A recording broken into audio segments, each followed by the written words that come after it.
Mwana kondoo wa Mungu ameshinda. Ndugu msikilizaji wa Baraka TV,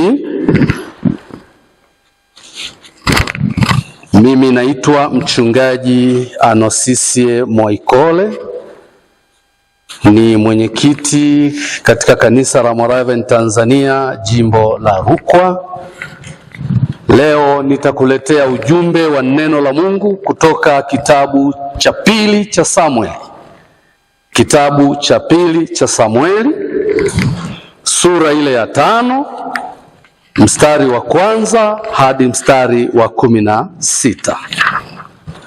Lakini kabla sijaenda kusoma, naomba tuombe. Mungu wetu na Baba yetu uliye mtakatifu, tunakushukuru kwa ajili ya mema yote unayotupatia katika maisha haya. Asante Mungu ambaye umetupa kibali na neema kuweza kupata nafasi ya kujifunza ujumbe wa neno lako siku hii ya leo. Neno lako ni taa ya miguu yetu. Neno lako lituongoze, neno lako lituhekimishe. Katika jina la Yesu Kristo tunaomba na kushukuru. Amen. Ndugu msikilizaji wangu, naomba sasa nikuletee mistari 16 katika kitabu cha pili cha Samueli, ile sura ya 5. Neno la Mungu linasema, ndipo kabila zote za Israeli wakamwendea Daudi huko Hebron, wakasema naye wakinena, tazama, sisi tu mfupa wako na nyama yako. Zamani za kale, hapo Sauli alipokuwa mfalme juu yetu, wewe ndiwe uliyewaongoza Israeli watoke nje na kuingia ndani. Naye Bwana akakuambia, wewe utawalisha watu wangu Israeli, nawe utakuwa mkuu juu ya Israeli. Kwa kwanza, kitabu hiki cha Samueli ni miongoni mwa vitabu vinavyosadikika kwamba viliandikwa zamani sana, kiasi kwamba hata wataalamu wa Biblia wameshindwa kuainisha mwaka halisi wa uandishi wa vitabu hivi vya Samueli. Na hapo awali kitabu cha kwanza na cha pili vilikuwa vimeunganishwa kama kitabu kimoja, mpaka wakati wa tafsiri ya Septuaginti, yani tafsiri ya vitabu 72 vya neno la Mungu, ndipo vitabu hivi vilipogawanywa kuwa kitabu cha kwanza na kitabu cha pili. Na kitabu cha kwanza kinaelezea zaidi juu ya maisha ya mtumishi wa Mungu Samueli, lakini kitabu cha pili kinaelezea juu ya utawala wa Daudi ulivyoanza, namna utawala wa Samueli ulivyoisha na namna utawala wa Daudi ulivyoanza. Hivyo sura hii ya 5 inazungumzia juu ya kuwekwa wakfu kwa Daudi kwa mfalme wa Israeli. Na katika somo hili tunashuhudia Daudi akitawazwa rasmi kwa mfalme wa Israeli yote, yaani kutawala makabila yote 12. Kwa sababu kabla Daudi alikuwa anatawala kabila la Yuda. Kwa hiyo kuna makabila yale mengine ambayo Daudi hakuwa mfalme wake. Lakini katika kitabu hiki kinataka kututhibitishia namna Daudi alivyotawazwa kuwa mfalme wa Israeli yote. Sura hii imegawanywa katika sehemu kuu 3. Na sehemu ya kwanza inazungumzia juu ya kuwekwa kwa Daudi kuwa mfalme wa Israeli, ukianza mstari wa 1 mpaka mstari wa 5. Na hapo Biblia inazungumzia juu ya uhusiano wa kifamilia, ambapo Biblia inatukumbusha kwamba viongozi na wazee wa makabila yote ya Israeli walimwendea Daudi akiwa huko Hebroni, wakisema, sisi tu mfupa wako na nyama yako. Hii ilionyesha utayari wao wa kuungana naye, si katika masuala ya utawala tu, bali katika masuala ya kifamilia. Kwa hiyo walimchukulia Daudi kama kiongozi na ndugu yao wa damu. Ndio maana wametumia lugha ya kusema sisi tu nyama yako, sisi tu mfupa wako. Lakini katika sehemu hiyo pia wanajaribu kukumbushia juu ya kazi zake alizozifanya huko nyuma, hata kabla hajawa mfalme. Walikumbuka kwamba Sauli alipokuwa mfalme, Daudi ndiye aliyewaongoza vitani. Tunakumbuka wakati ule wa vita vya Goliati. Goliati alikuwa tishio sana, yule Mfilisti, kwa taifa la Israeli, lakini ni Daudi aliyevalishwa utisho, aliyevalishwa ushujaa na Mungu, na yeye akawaongoza wana wa Israeli ili kuwalinda na kuwaweka katika usalama. Kwa hiyo hawa wazee wanajaribu kukumbuka kazi za Daudi alizozifanya hata kabla hajawa mfalme. Zaidi ya yote, walitambua ahadi ya Mungu kwamba yeye ndiye atakayekuwa mchungaji na mtawala wao.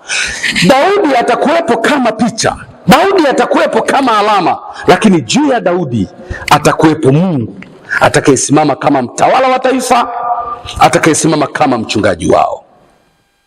Na baadaye wanajaribu kukumbuka mwanzo wa utawala, kwamba Daudi alikuwa na umri wa miaka 30 tu alipotawazwa au alipoanza kutawala. Alitawala kabila la Yuda pekee kwa miaka 7 na miezi 6 akiwa huko Hebron, na baadaye aliweza kuunganishwa na Israeli yote, ambapo pia alitawala miaka 33. Kwa hiyo hapa wanasema ni takriban zaidi ya miaka au jumla ya miaka 40 Daudi akiwa anatawala Yerusalemu. Sehemu ya pili ya ujumbe wa neno la Mungu inazungumzia juu ya kutekwa kwa Yerusalemu na kuwa mji mkuu, ukianzia mstari wa 6 mpaka mstari ule wa 10. Na hapa tunaikuta changamoto ya watu wanaoitwa Wayebusi, ambapo Daudi aliongoza jeshi lake kwenda Yerusalemu. Wakati huo Yerusalemu ilikuwa inaitwa Jebusi, haikuwa inaitwa Yerusalemu. Unaporejea zile kalenda za zamani au ramani za zamani, ukikutana na neno Jebusi, lilikuwa ni jina la Yerusalemu kabla ya Daudi kutawala.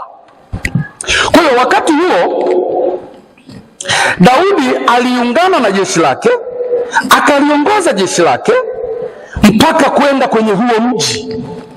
Na Wayebusi walijiamini sana na kudhani ya kwamba mji huo kutokana na ngome yake hauwezi kutekwa, kiasi cha kwamba walifikia hatua ya kumdhihaki Daudi, wakidhani ya kwamba majeshi ya Daudi hayawezi hata kushindana na vipofu na vilema wa nchi ya Jebusi.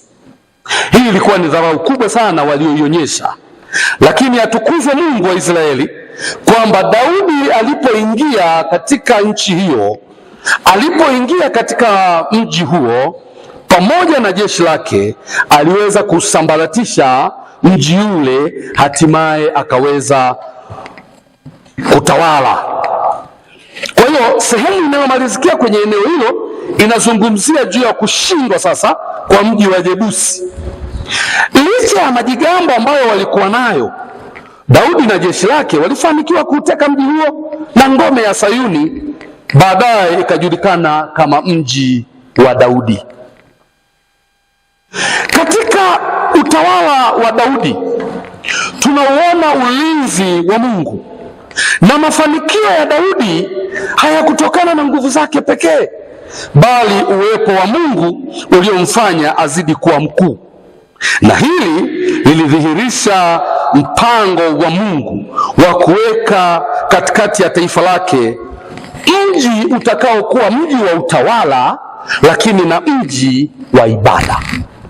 Leo tunaposikia habari ya marumbano kati ya Wapalestina na Wayahudi, unaweza kuona ugumu wa msuguano huu kwamba una historia ndefu.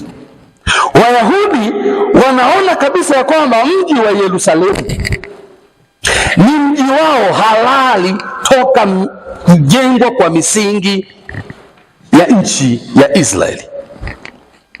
Kwa hiyo katika utawala wa Daudi, baada ya kushinda huu mji, sehemu ya 3 tunaona namna ambavyo Daudi aliimarisha ufalme wake, ambayo ni mstari wa 11 mpaka wa 16.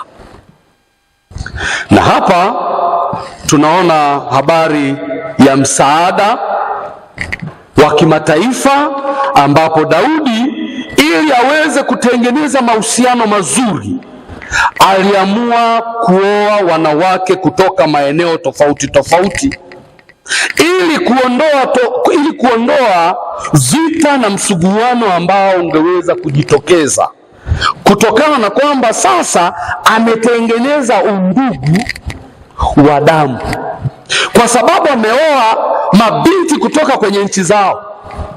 Kwa hiyo zile nchi zote jirani ziligeuka kuwa sapoti ya Israeli, kuwa msaada wa kidiplomasia, hata kama kunaonekana kuna mbinu zinazoendelea zinazotaka kuiangusha Yerusalemu. Daudi alipata habari zake mapema, kwa sababu hao wote waligeuka kuwa ndugu zake. Katika masuala ya kiutawala, ziko mbinu mbalimbali ambazo watawala huwa wanazitumia, ikiwa ni pamoja na kutengenezea watu wanaoitwa chawa. Machawa ni wale watu ambao wanaweza kukuletea habari nzuri, lakini pia wanaweza kukuletea habari mbaya. Tunayomuomba Mungu katika nchi yetu ya Tanzania, machawa wakiwepo, basi Mungu aachilie na ukweli ndani yao.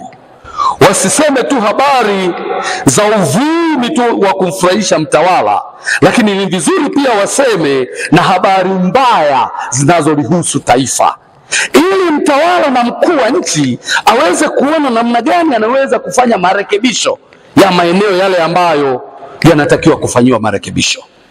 Kwa mfano, wale wanaokuwa machawa wa kusifia, hata wanapoona barabara zimeharibika, hawawezi kuzungumzia ukweli wa kuharibika kwa barabara.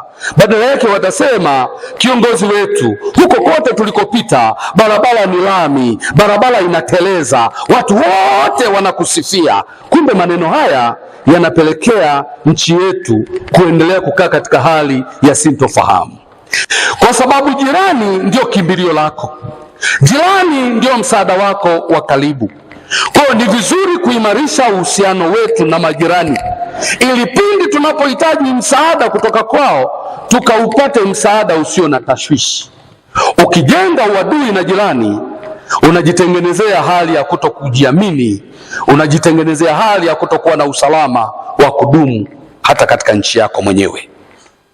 Kwa muhtasari, sura hii inafafanua juu ya mabadiliko ya kihistoria na kiroho, ambapo taifa la Israeli linaunganishwa chini ya ufalme mmoja, chini ya Mungu ambaye watu wote watamcha, chini ya uongozi wa Mungu ambaye watu wote watasujudu chini yake.